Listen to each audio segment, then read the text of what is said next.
to be done, because that's what they do. We get them in to do catering, but if there's not enough people come forward that want food, then they do other jobs that need to be done.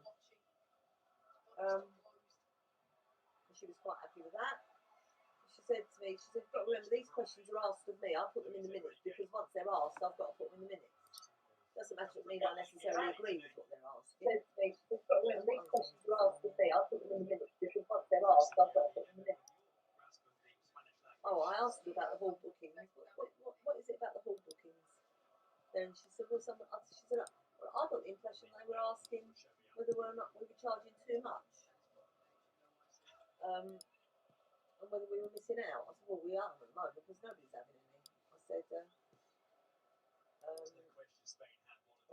they weren't thinking we weren't charging enough. I said, because what we've done, I said, when we used to charge a deposit, now we don't charge a deposit, but we take the money for the hall booking up front, so that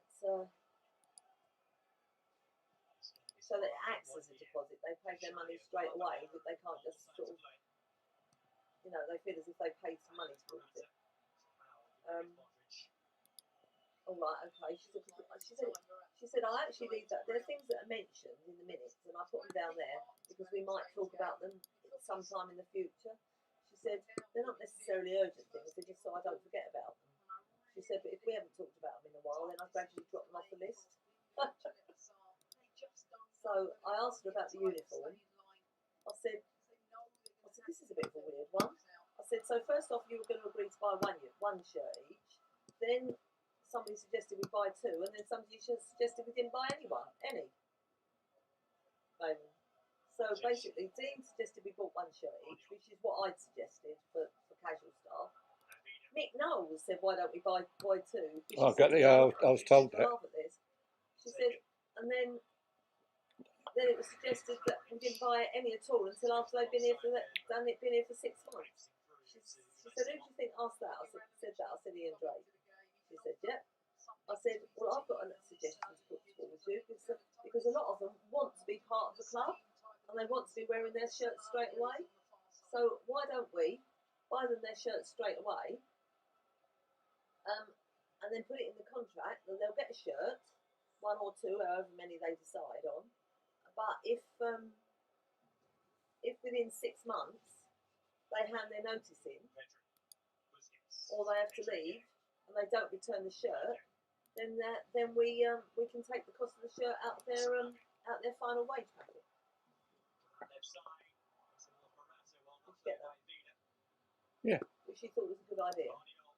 So I said, because we can then keep the shirt, and then when somebody new arrives, we can just give it, as long as they fit it. Yeah, I mean, they shouldn't be buying their own uniform, should they? That's. Well, exactly. And sit round waiting for 6 months. I said they'll have lost the receipt by then.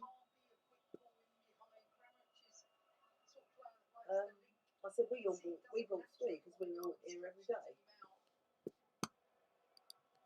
I said, "I've already lost the receipt for the ones I bought in the first place." So I think she's going to put that forward as a suggestion. She actually meant to put it on the list of notes at the end to sort of continue that discussion for this week.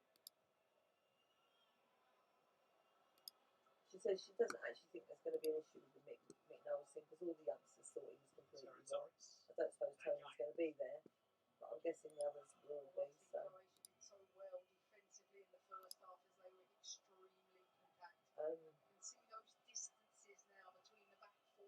I think we both suggested, didn't we, that if he gets chucked off, they ask Charlie to stand or to take his place.